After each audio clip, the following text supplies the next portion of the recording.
Aliran sungai Bengawan Solo di Kabupaten Ngawi hitam pekat, diduga akibat tercemar limbah tekstil. Sementara itu pemirsa, ribuan ikan nila di sekitar Bendungan Tirtona di Surakarta mati. Diduga matinya ikan akibat limbah yang dibuang langsung ke sungai.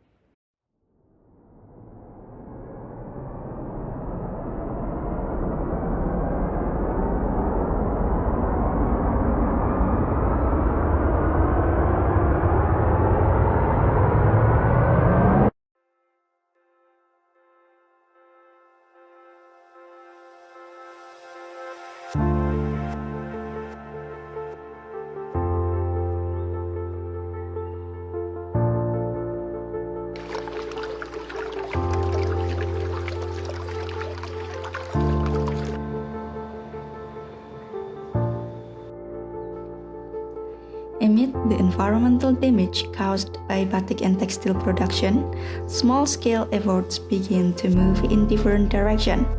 One of them is the Batik Tumbangan production house in the city of Salatiga. Batik Tumbangan was initiated by its owner, growing from a personal interest in batik and a desire to preserve intangible cultural heritage. Over time, this effort evolved and found its place alongside the surrounding community.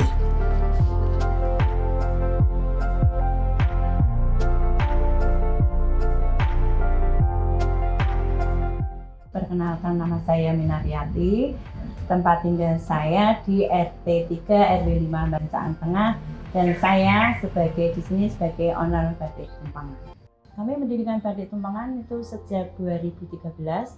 Tujuan kami ikut melestarikan batik dan ikut menguri-uri budaya warisan tak benda oleh nenek moyang kita.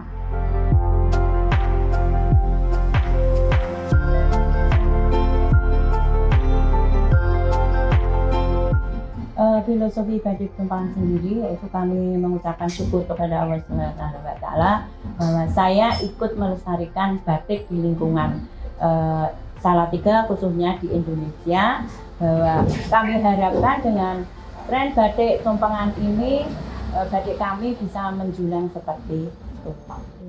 Produk dari awal kami ingin melestarikan batik tulis, batik cap atau campur batik tulis dan cap. Ada sigori, ada batik serut, batik jumput, dan terakhir ini kami beralih ke ekoprint. Yang paling diminati akhir-akhir ini adalah ekoprint, karena ekoprint itu satu piece satu motif, dan ini ikut melestarikan pewarnaan alam. Jadi kami karena ini motifnya unik, kalau ekoprint itu unik. From a long journey, a new way of survival slowly emerged. Ecoprint became a choice to continue creating by gathering leaves, flowers, and stems as natural sources of color and pattern. The process avoids synthetic chemicals, allowing the work to remain gentle to the environment and in harmony with nature. We then moved closer to the process, guided by the owner's explanation. Maksud ekoprint adalah itu kan alam, print itu cetak. Jadi ekoprint itu mencetak warna alam ke dalam media tertentu. Kali ini medianya kain. Kalau ekoprint sendiri itu banyak sebetulnya, materialnya banyak. Tapi karena kita produksi batik, jadi kita buatnya dari kain. In ecoprint making, not all leaves and flowers can be used. Only certain plants carry natural pigments strong enough to leave their mark on fabric.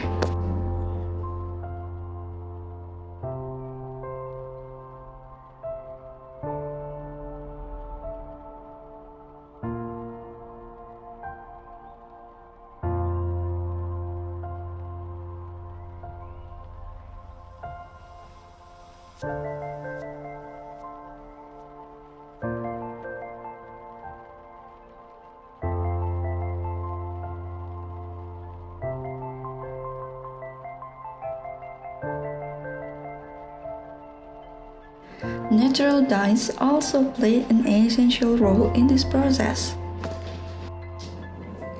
Sappanwood over shades of brown, while Tekeran brings warm tones of orange.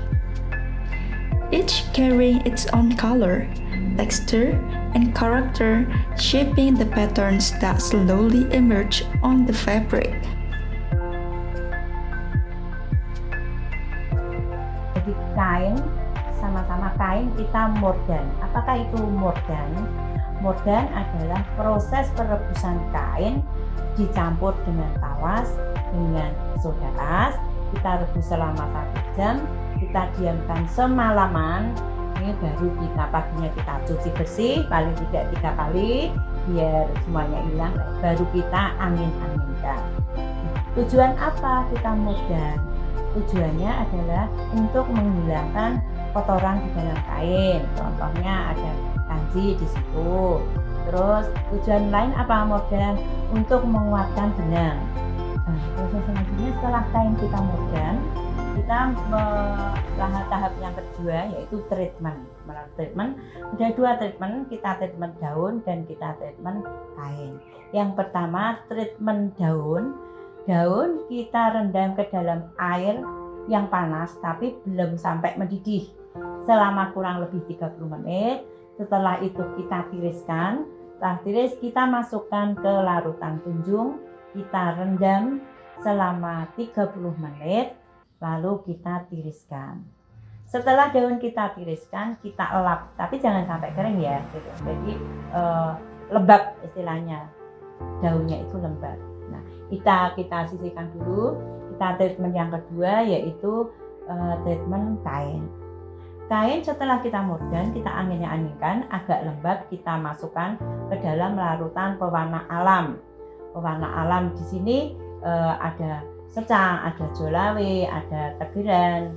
Itu kita rendam kainnya tadi selama 30 menit. Setelah 30 menit kita tiriskan sampai lembab. Jadi tidak kering banget, tidak ada airnya. Jadi lembab. Setelah kain sama daun kita treatment, selanjutnya kita melangkah ke proses pembuatan ekoprint sendiri. Proses pertama yaitu kita bentangkan plastik.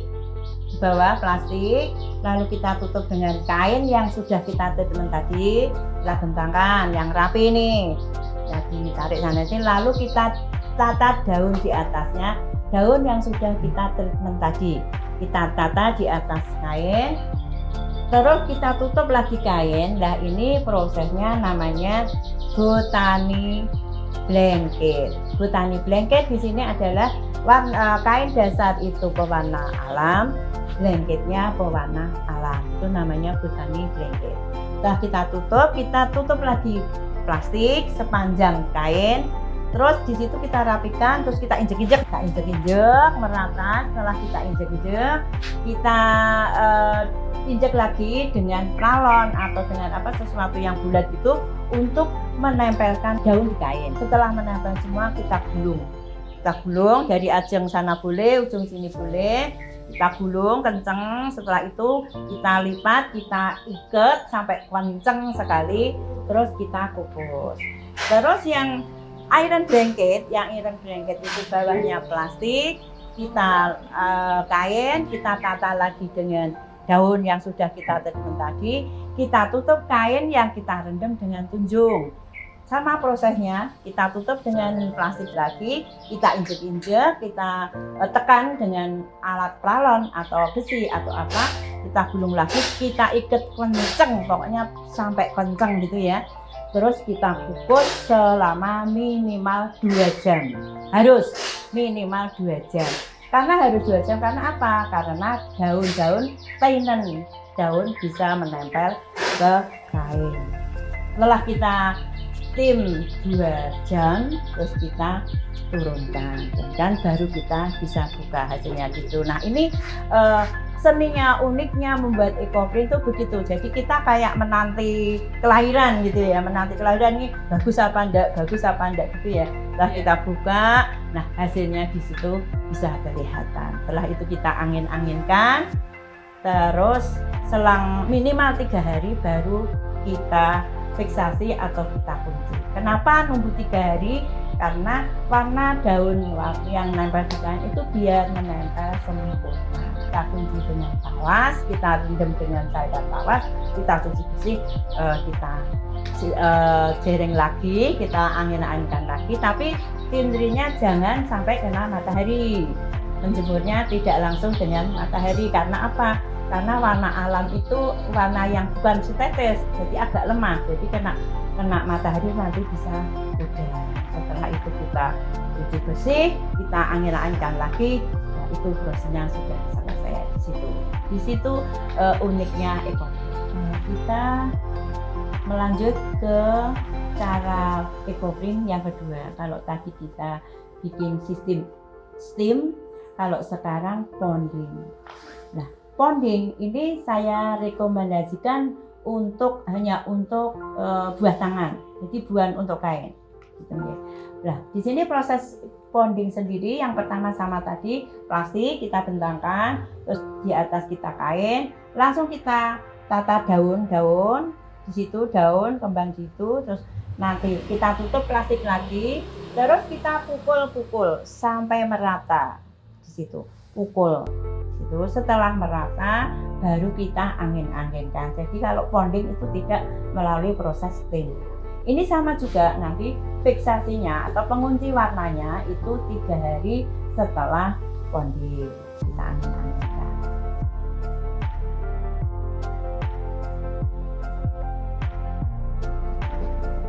Behind each stage, there are reasons why EcoPrint is chosen as a way of production.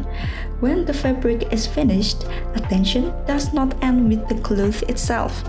The next concern is how remaining materials and water are treated, so they return safely to the environment.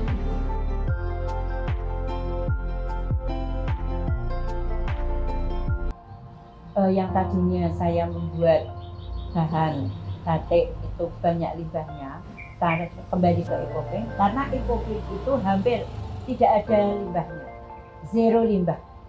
Karena apa? Karena EcoPrint itu hanya memberikan limbah daun saja. Nah itu kita ada yang menerima, ada yang minta, itu kita buat pupuk alam. This production house does not stand alone. The activities within its walls are closely connected to the lives around it, creating interactions and responses from the community that shares the same space. Perkenalkan, nama saya Prapti dari warga RT 03 yang kebetulan berdekatan dengan rumah produksi batik Tumpengan Salatiga.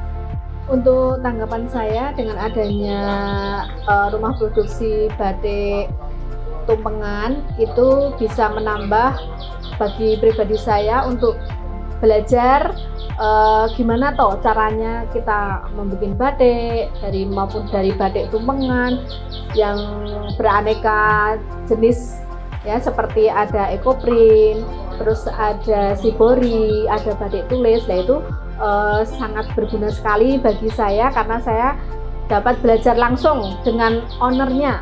Untuk terganggu enggak Mbak ya, karena dari limbah sendiri sudah dibuang secara mengalir teratur, jadi tidak membahayakan lingkungan sekitar. Karena memang kalau untuk yang lain-lain itu saya rasa tidak ada gangguan, gitu aja ya.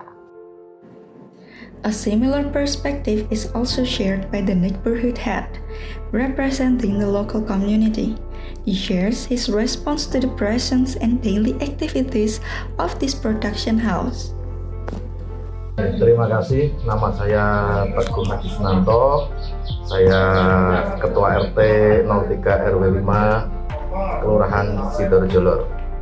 Selaku RT sangat mendukung keberadaan rumah produksi batik di wilayah kami, karena terus terang itu nanti bisa menjadi tempat belajar bagi ibu-ibu maupun bagi muda-mudi yang ingin belajar atau ingin lebih mengenal masalah batik, dan harapannya ke depan batik atau rumah produksi yang ada ini bisa menambah ekonomi buat ibu-ibu maupun buat remaja-remaja putri khususnya, tidak menutup kemungkinan juga buat bapak-bapak kalau mau belajar batik ya.